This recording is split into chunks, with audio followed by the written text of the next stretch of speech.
Bonjour et bienvenue sur la chaîne de MLK Digital Academy.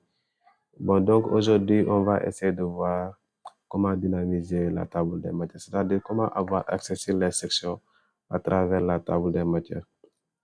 Donc ici, vous le voyez, ici, la table des matières n'est pas dynamique. Ça veut dire que on ne peut pas avoir accès sur les sections à travers la table des matières. Donc pour ce faire, pour modifier cela, donc on va ajouter une commande qui s'appelle hyperref. Bon, une commande use package qui s'appelle hyperref. Donc, vous voyez, j'ai déjà défini ça ici. Mais ici que j'ai mis ça en commentaire. C'est pourquoi la compilation n'a pas pris en charge cela. Donc, je vais supprimer là. Je vais supprimer ça. Donc, vous voyez maintenant, si je compile, ça va prendre en charge l'hyperref. Donc, si je compile, vous voyez, la table des matières est dynamique. Ça veut dire que je peux avoir accès, par exemple, sur la section 2. Si je clique ici, je peux voir directement la section 2 ici en haut. Voilà, donc c'est fait. Maintenant, bon, je vois que quelque chose qui me gêne un peu, par exemple, les cadres en rouge comme ça, là, sur la table des matières. Donc, pour supprimer ça aussi, on a besoin d'une commande, par exemple, que j'ai déjà définie ici. Donc, je vais tout simplement enlever cette commentaire-là. Donc, si je compile, ça va prendre en charge ce que je veux. Maintenant, si je compile ça, donc vous voyez maintenant la table des matières est dynamique, c'est-à-dire je peux avoir accès sur n'importe quelle section ici. Par exemple, la section 4, si je clique sur la section 4, ça va afficher ici directement en haut. Donc, bon, je vois que c'est fait, mais c'est pas trop clair. Par exemple, ici, je vais essayer de créer, par exemple, des contenus sur les sections, par exemple, pour que je puisse avoir un document qui est un peu plus gros. Par exemple, ici, dans la section 1, je peux créer, par exemple, un contenu comme ça. J'écris ce que je veux.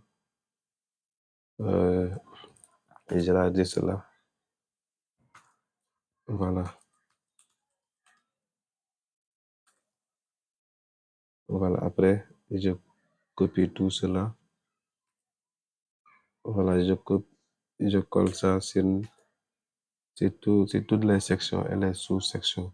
Et les sous-sections aussi. Vous voyez. Je veux juste avoir un document un peu plus gros.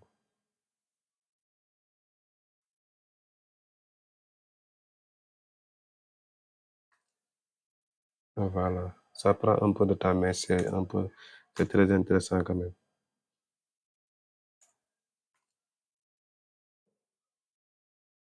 Voilà. Voilà. Ici, on a section, sous-section 3. Sous-section 3. Ouais, c'est presque terminé. Paragraphe 3. Voilà.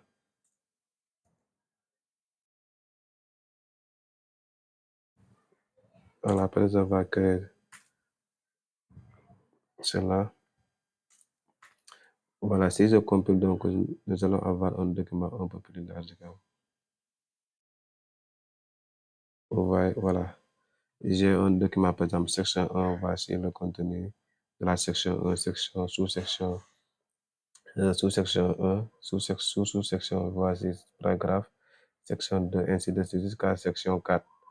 Voilà. Donc ici, par exemple, si je reviens, par exemple, sur la table des matières, si je veux avoir accès sur la section 3, donc je clique directement sur la section 3 ici. Donc ça m'amène en haut sur la section 3, vous voyez, c'est fait. Maintenant, ce que vous devez retenir, c'est la commande use package hyperref qui nous permet, par exemple, de dynamiser la table des matières. Et cette commande qui ici aussi, qui nous permet, par exemple, de supprimer les interlignes en rouge, quoi. Donc, voici, c'est fait. Maintenant, dans la prochaine vidéo, on va essayer de voir comment insérer des figures, des images sur nos documents.